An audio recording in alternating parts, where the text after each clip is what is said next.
So you've just taken delivery of your new Tesla, or you're considering purchasing a new Tesla.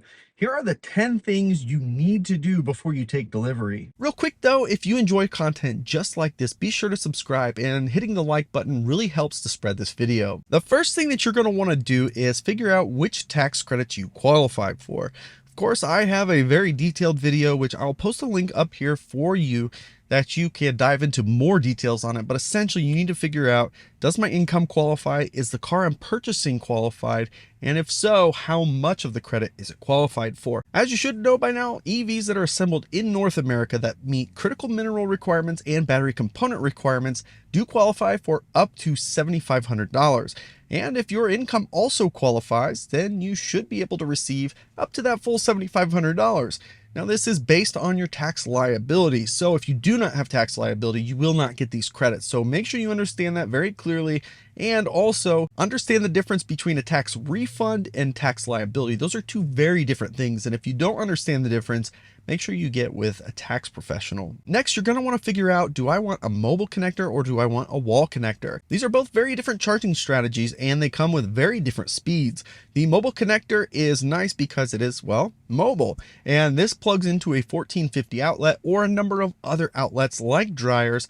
So this gives you some flexibility, and it is mobile. It will charge about 29 miles per hour. On the other hand, hardwiring in a wall connector will give you substantially more charge. This thing will charge about 44 miles per hour, quite a bit faster, and it's a bit more durable over time.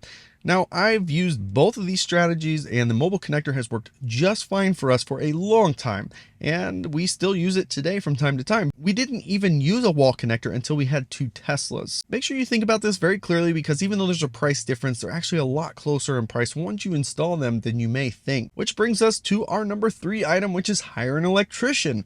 Once you've figured out, do I want a wall connector or a mobile connector, you're either going to have him install that wall connector directly to your panel. On the other hand, if you get the mobile connector, you're going to have him install very likely a 1450 outlet. A NEMA 1450 outlet is very common, and a lot of charging equipment is already set up for 1450. Now, when you do have this electrician here, make sure you install this equipment in the right spot. Make sure that your wall connector has enough reach to be able to charge whatever cars you're trying to plug in. So make sure it's not too far away from where those charge ports will be.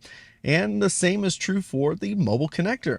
On the mobile connector side, make sure wherever that outlet is installed, it is accessible. Also think of other cars that are not Teslas and what you may have in the future. Where are those charge ports going to be? So make sure you think through this very clearly, hire an electrician, get it done right, get it done professionally, and you'll be set to go. Number 4 on the list is all about protecting your car from day one.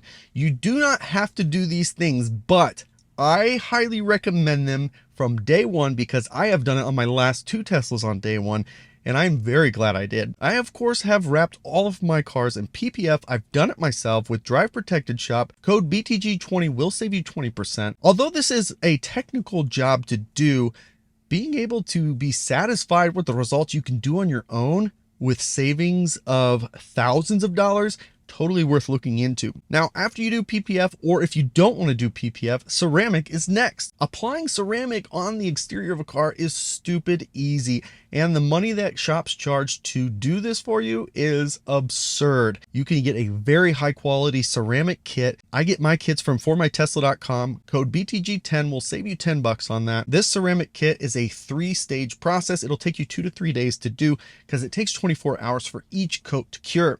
Now, if you follow us on Instagram, you have seen pictures of our car 45,000 miles later, and it still looks really, really good. And it is because I have applied ceramic on top of the PPF, which is really important, because if you're going to do PPF, make sure you do that before you do ceramic. PPF will not adhere to a ceramic coated paint. And then, of course, protecting the interior as well. Pretty easy to do, not all that expensive. I recommend doing that from the very first day, so you will not regret it later on. Then there's going to be some essential products that you're going to want either before you take delivery or the day you take delivery. Understand the standard range Model 3 doesn't even come with carpeted floor mats, and there's some other things that these cars don't come with anymore. So first and foremost is the 3D Max Spider floor mats. They're not the cheapest ones out there, but they are very high quality. They're built in very deep, so they hold a lot of stuff and keep your car nice and protected on the inside. Highly recommend them. Again, formytesla.com, code BTG10 will save you $10 on your set. Next is, like everything else in our lives, a screen protector. Just like your phone, just like your watch, whatever, there's a screen protector for everything these days, and these cars are no exception. These are very inexpensive. They're not hard to apply. Highly recommend getting that from the very first day. Another thing that's kind of silly in my opinion is these cars no longer come with center console trays. So for some reason, Tesla decided to no longer offer these. They're not that expensive. There's a couple directions you can go. There's a really nice set. It gives you both the center console and the armrest tray. It's not that expensive. If you want something a little bit more premium, Spigen makes a really nice one that I'm actually really enjoying having in the car. Check those out. Get those before you take delivery. They're not that expensive, and you're going to want those right off the bat. Number 6 on the list is mud flaps, and we got our Model 3 here in Florida, and I thought all the damage that was happening to the sides of the cars was because we lived in Indiana, and salt and grime and all that stuff on the road was the issue. And down here in Florida, that shouldn't be a problem. I was terribly mistaken. The roads are just as bad here with kicking stuff up on the road, and because of the shape of the car, get mud flaps right away. Now Tesla does offer a set and it's very reasonably priced. However, it's only 2 mud flaps, so it only goes on the front of the car. So I recommend getting a full set, all 4. Aftermarket, they look a lot better than the basic Tesla ones, and they're not that expensive, but you do want to get those really quick because it only takes 1 drive to start throwing rocks up on the side of your car. Number 7 on the list is to shop rates. Now, if you're going to be financing this car, there's a lot of resources out there to help you find and zero in on which credit unions are offering the best rates at that time. There's a lot of talk on forums from people very willing to share what rates they locked in with which credit union. Highly recommend checking into that because this is going to save you a ton of money if you can find the right loan, especially at times like this when interest rates are crazy. Make sure you look around, tap into the community to help you find those best rates. Also, Tesla does apparently still match rates. So if you get an approval, you can share that with Tesla and they'll match that rate. Which brings us to number 8, which is insurance. That's the next thing that you also want to shop around. Every state, every city, every person, it's all so different. I wish I could tell you which provider is the best, but it is so different everywhere that you look. The point is, shop as many insurance companies as you can because the difference in price can be a multiple. Many insurance companies still see these Teslas as very expensive to repair, which they are, and they see them as a very costly thing to insure. And other companies see them as a very safe vehicle and actually, in the bigger picture, not as expensive to insure. So make sure you shop around, find the company in your area that does see Teslas as a better option than others. You can also tap into your local Tesla club, see what they're using. They may be able to help direct you to find who's offering the best rates. Number 9 on the list is apps. There are 4 apps I highly recommend that you download from day one. Of course, the Tesla app. You're going to download this, you're going to log into it, and everything you do with this car is going to be there. Even scheduling maintenance is going to be in the app. Go ahead and get that now.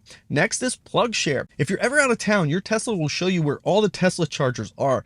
But that is it. Sometimes you're not in a great area that has great connectivity to this charging network. Having access to be able to see where other chargers are is very helpful, and PlugShare has brought everything together, even Tesla chargers. It's a really good free app to have just in case you need to find a charger. I also use it on road trips to find hotels that have destination chargers, so I can try to find a hotel if I'm staying overnight that has a charger so I can wake up with a full charge. The next free app is a Better Route Planner.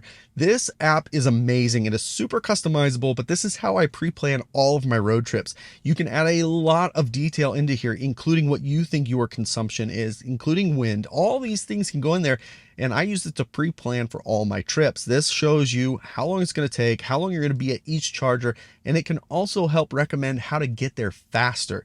So highly recommend getting that one as well. And then finally, this one's a paid app, but Stats app. There's a few apps out there that are really good like this, and they're paid, but what they do is they monitor your vehicle. So it's going to monitor your battery. It's also, Stats app anyways, has connectivity to your Apple Watch, so you can turn on the air from your watch. You can unlock the car from your watch, all these things. So it's a really nice thing to have. It's a one-time paid thing. It's not too much money. So worth checking out if you're interested in having access to the data of your car. And then finally, number 10, do not be hasty to buy full self-driving or enhanced autopilot. I know that you can add these as you order your car. And I know that there is some credence for some people saying, well, I can finance it with the car. Rather than doing that, do this. Take delivery of your car and then subscribe to Full Self-Driving for 1 month. You're out $200, but it'll show you in your area how well this does or does not work. And you'll get a really good understanding in a month's time how much you're using those features. So rather than spending $15,000 today, why don't you find out how much you'll use those features? Or if you're going to go EAP and save the money, that's about $6,000. So there's quite a bit of money to be saved if it's really only the enhanced autopilot features that you're using.